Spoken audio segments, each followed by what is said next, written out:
करे ना अपनी जाए सूर्यधार की कर ले अपनी जांच, इनके खातों में किसके क्या पैसा आया, फिर अपनी जांच करा लेंगे। पूरी जिंदगी भर तुमने जो है कहीं 1 रुपए की नौकरी नहीं करी, कहीं 1 रुपए का बिजनेस नहीं करा, इससे तुम्हारी प्राइमरी स्कूल टीचर रही, कहीं से एक प्राइमरी स्कूल टीचर कहाँ मकान बना सकती है, वो भी देहरादून जैसे जगह में। बोलते हैं ना, पाप का घड़ा एक दिन फूटता है, और शिशुपाल की गर्दन पर भी अगर कृष्ण भगवान का चक्र चला था तो 100 पूरा होने पे चला था। हर चीज का एक क्लाइमैक्स होता है, एक उच्च स्तर होता है, और उसके बाद वो नीचे आती ही आती है। तो कोई भी बात हो, कोई भी अच्छी बात हो, बुरी बात हो, भ्रष्टाचार हो, सदाचार हो, कदाचार हो, तो क्लाइमैक्स पर जब पहुंच जाता है तो उसमें फिर उतार शुरू हो जाता है। किसका भरा? मुझे तो लगता है उन्हीं का बढ़ गया, वो अपने लिए कह रहे होंगे। सीबीआई जांच की मांग कर रहे हैं, तो करे ना अपनी जाए सूर्यधार की कर ले अपनी जांच, करा लेना। फिर तो अब देखो, मैं कहूंगा बहुत बड़ी बात हो जाएगी। फिर तो उनके जो सलाहकार हैं, उनके खातों में किसके क्या पैसा आया, फिर अपनी जांच करा लेंगे। पूरी जिंदगी भर तुमने जो है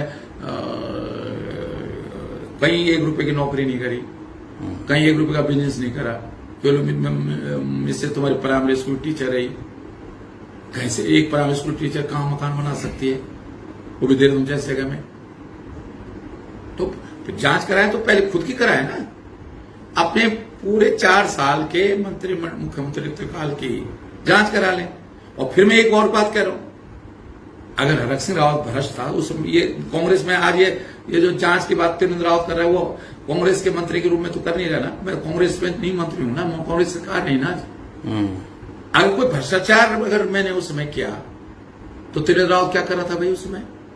4 साल में उसके साथ मंत्री रहा हूं। और अगर हरक सिंह रावत उस दिन 4 साल में भ्रष्ट था तो इस वक्त त्रिवेंद्र रावत भ्रष्ट था। कोविड के समय में अगर आपने जनरेटर दिए, मेरी जानकारी में नहीं था, मैं आपको बताऊं, क्योंकि हमने उस समय चाहे सरकारी हॉस्पिटल हो चाहे प्राइवेट हॉस्पिटल, तो यह कि लोगों को बचाना है, चाहे प्राइवेट हॉस्पिटल वालों को भी सुविधा देनी तो उनको भी दे रहे थे। मैंने गणेश अपने कॉलेज के पैसे से 67 लाख में मैंने 500 ऑक्सीजन सिलेंडर खरीदे, एडवांस पैसा गुजरात भेजा, तब ऑक्सीजन सिलेंडर मंगवाए।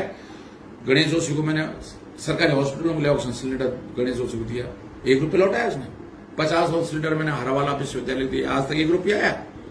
50 ऑक्सीजन सिलेंडर मैंने इसी कालाघाट डिवीजन को दिया ऑक्सीजन सिलेंडर, जो वन विभाग के लोगों के लिए जो है कोविड सेंटर बनाया गया था, उसके लिए 50 ऑक्सीजन सिलेंडर दिए।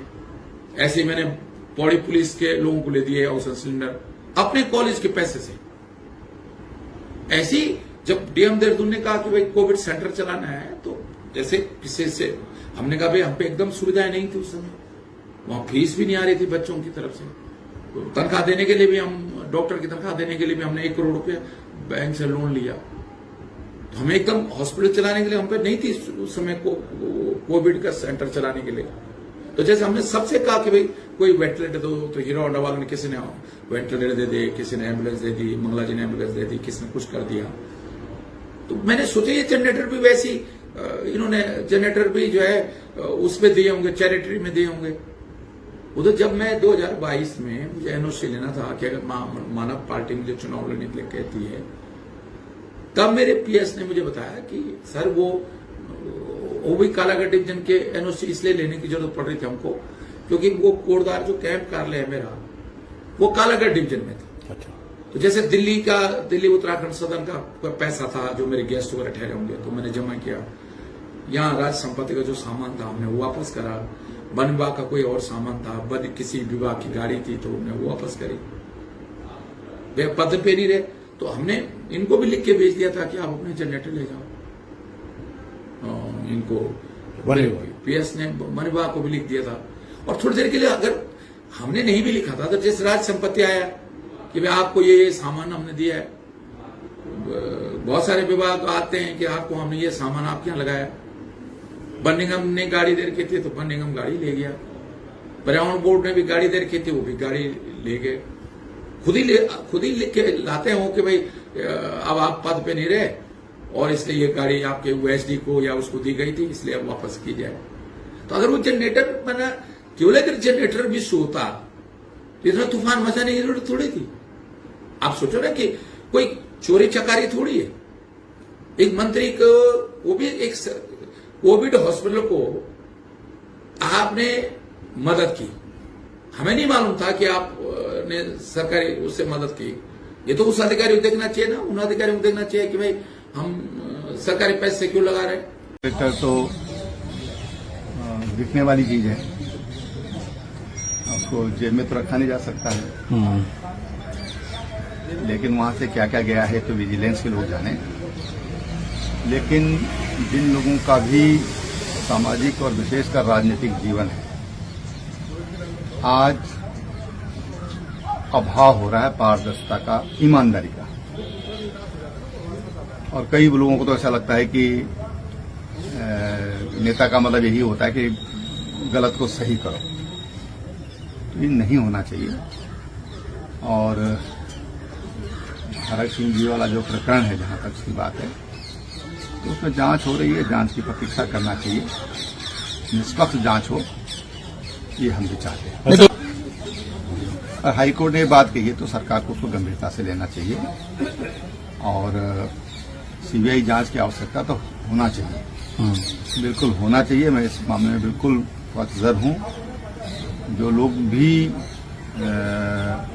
भ्रष्टाचार करते हैं, भ्रष्टाचार को प्रोत्साहित करते हैं, उन पर एक्शन होना ही चाहिए। अच्छा भाई साहब, इसमें ये